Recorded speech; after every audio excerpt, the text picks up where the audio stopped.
Hi friends! Thanks for tuning in. If you like this video, please give it a like, comment below, and take a moment to subscribe to our channel.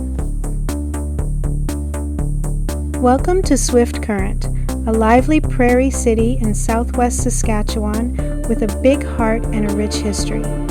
The name comes from the creek that runs through town, once called Rivière au Courant by early fur traders, which means River of the Swift Current.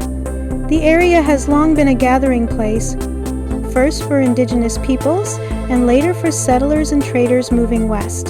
Swift Current really started to grow in the early 1900s thanks to the arrival of the railway and the rise of farming. Today, it's known for its strong community spirit, wide open skies, and friendly atmosphere. The downtown has a mix of old buildings and modern spots with local shops and cafes. You'll also find beautiful parks, walking trails, and views of the prairie that go on forever.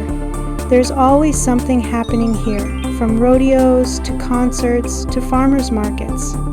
Whether you're passing through or planning to stay a while, Swift Current is a lovely place to visit. Thank you for joining us on this tour of Swift Current.